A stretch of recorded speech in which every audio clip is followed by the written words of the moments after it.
hugely significant at the top of the table, and Arsenal dropping points for the third successive game, and Michael Carragher in his second game in charge, following up the victory over Manchester City with another prize scalp. But it didn't start the best for them. No, it didn't, but I think they showed real courage with and without the ball, Manchester United, and we saw that last week as well on this show. We highlighted that. We just want to get into sort of the first two goals of the game. They've got a lot of similarities, really. And what you've got is, as a lot of teams do, but this back three with Zubamendi, a central midfield player, dropping in between the two centre-backs. It splits the centre-backs, which means Arsenal have a lot of rotation in terms of the players. So you have Zubamendi in that position, and then we see the positions of the full-backs. So as soon as your back three splits like that, your full-backs can either go really wide like wing-backs, or they get in the pockets. Carragher and Timber. We see this a lot with Arsenal.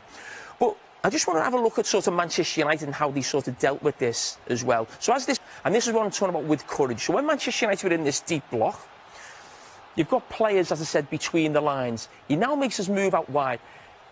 Bryan Mbeumo there goes to press. OK, he jumps there. He doesn't stay with him. The idea is to go and press and be aggressive there. But, obviously, Carragher in that position is now looking to play the ball into the box. And who is in the centre-forward position? The full-back. We've highlighted this a lot with Arsenal and with the full-backs and the rotations. So that is a positive for Arsenal. But you can see the intention for Manchester United was to be brave and try and press and jump to centre-backs rather than staying just with full-backs. But you see Timber in there, he's up against Martinez, he gets an own goal just because of the actual size and power of Timber. Martinez can't move him. But we're now going to look at a situation where Arsenal are building up here with a back three. And this time Timber's in the back three. We tend to see a little rotation differently, where Zubamendi can't get on the ball, so he now wants to get into the back three. And again, just a little bit of a rotation, a little bit of movement from players. But I think they let themselves down at times, Arsenal, and this is one of those occasions where we say that it's at times risk-averse. Now, for me, Zubamendi is a quality player, plays for Spain, technically one of the best midfield players in Europe. He should be able to play that ball there for Declan Rice between two Manchester United players, 15 yards. But again, they don't take that option. That happens a lot further up the pitch, actually, with Odegaard between the lines. I sometimes think he takes the safe option also. So that ball can be played in there. It now goes back to Saliba. But Bryan Mbeumo could easily stay there and make sure Gabriel doesn't venture up there with the ball. But again, they show courage without the ball, and they try and press there and stop that ball getting out. But now, because Declan Rice has made that run, Saliba's got no pass into midfield. He's made the mistake, but because Mbeumo's there and he showed the initial courage, he picks the ball up. If he was wider with Gabriel, he wouldn't be in that position initially. So credit to Michael Carragher and Manchester United. And now we go to 1-1. Manchester United go and get the second goal. So we're talking about now courage with the ball. So as I said, they've pushed Arsenal back. Casemiro drops in between the centre-backs, as I said, with Zubamendi. We see that happen a lot.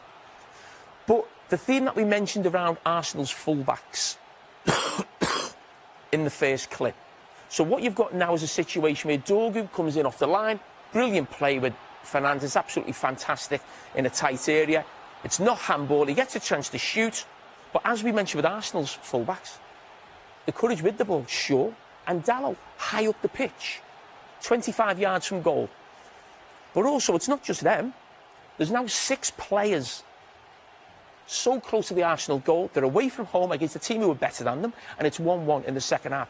That shows courage with the ball. So we've seen it off the ball, and we've seen it with the ball. And as we've seen some wonderful strikes a few minutes ago, that's right up there with the best of them. What was key to that one, Jimmy, for Dorgu?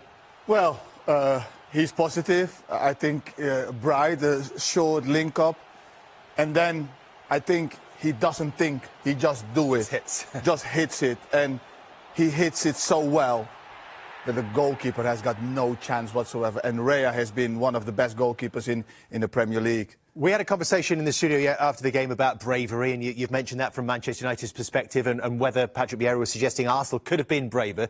But at 2-1 down, Mikel Arteta made a 4-man substitution, the quadruple change. Do you think that was a brave thing to do in that circumstance? For me, I felt like they panicked a little bit. You know, 58 minutes, 4 substitutions.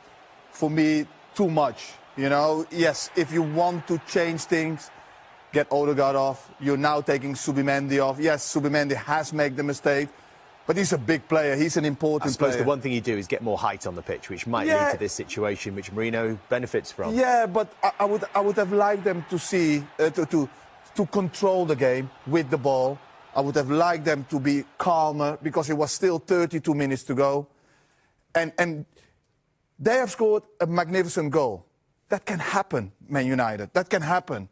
It wasn't like they played him really off the park and it was a 1v1 with the goalkeeper. It was a great strike. That can happen. They could come back into the game, calm the game down, control the game with two changes. Now, Declan Rice had to play as a pivot, what is not his best position. You want to keep him high up. I think it was too much for me, you know?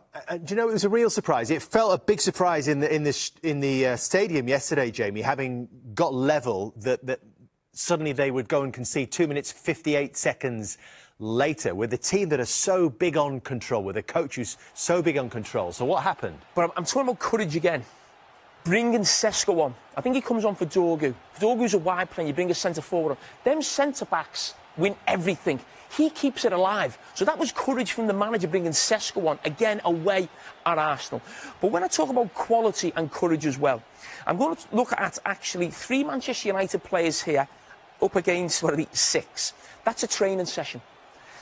The 6 players will never let the 3 players get out of there unless you're talking about real quality and almost genius to get out of there. Yeah. You put that session on as a coach, Jimmy, you'll know that as a coach, you're not getting out of there.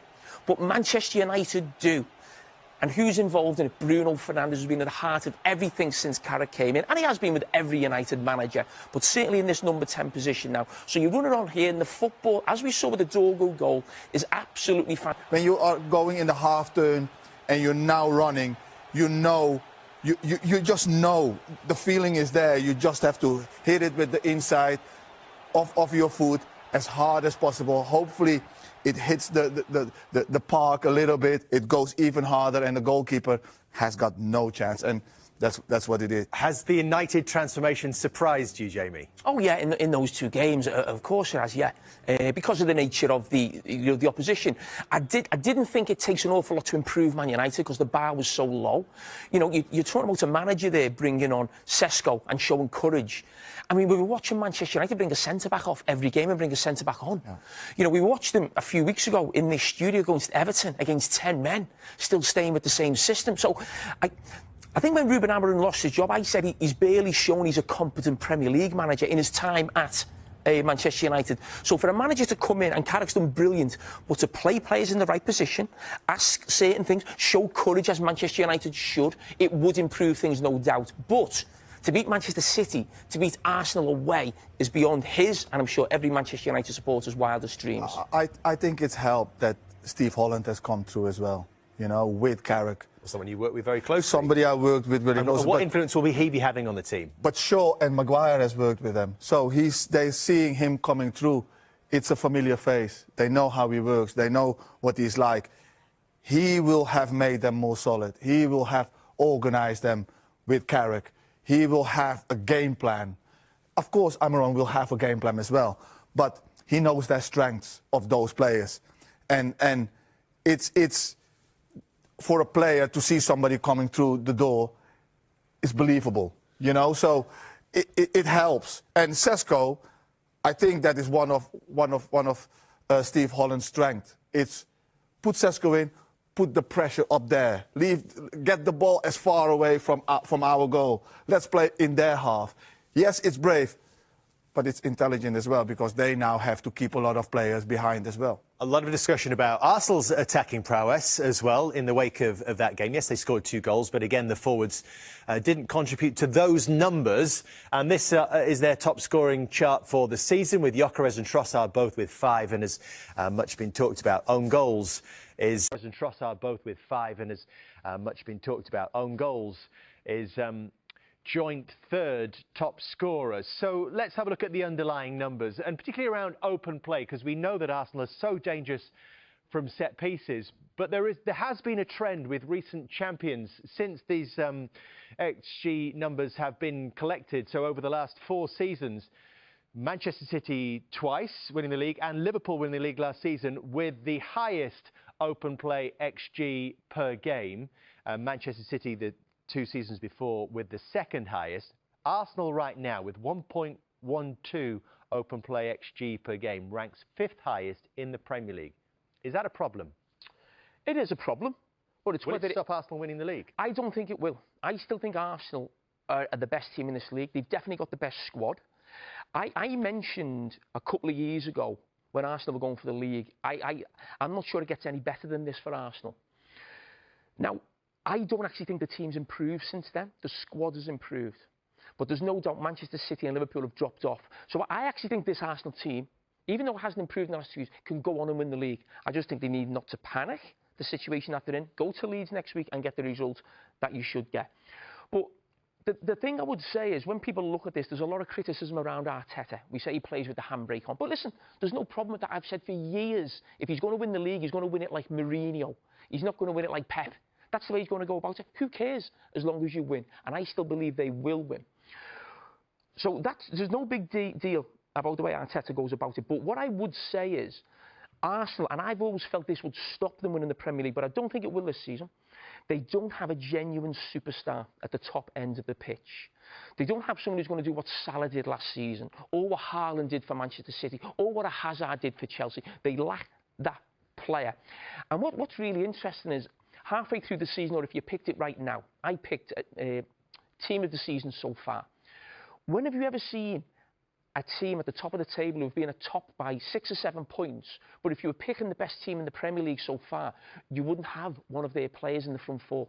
That is not normal. That would never happen. The best team in the league would always have at least 1, maybe 2 players in the team of the season, and Arsenal don't have that right now. And that plays into the fact that they don't have a genuine superstar, as I said, at the top end of the pitch. They've got to bounce back. Can they do it against Leeds? A different name, but I think at the moment, so far, so good. But wouldn't it surprise you if they play Fulham on the weekend and lose? You can't just turn up for the big games. So for me, the Man City and the Arsenal game were huge games for Man United. Fulham is their biggest game. Because Bruno said it last season, that we only turn up for the big games. So it's easy to get for the big games. Now can you go and do it for Fulham? There's a lot of noise from the pundits, and we're talking how well Carragher's doing. So, but one thing I'd say is he's brought in good coaching staff. Holland's really good, and the rest of his coaching staff are good. But in particular, he was assistant to Gareth Southgate. I think he's a really good, and he helps me. Can kind of lean on him for advice. Full credit to Michael Carragher, and I hope he goes on and does well from now to the end of the season. My kids are Man United fans, so they're buzzing at the moment.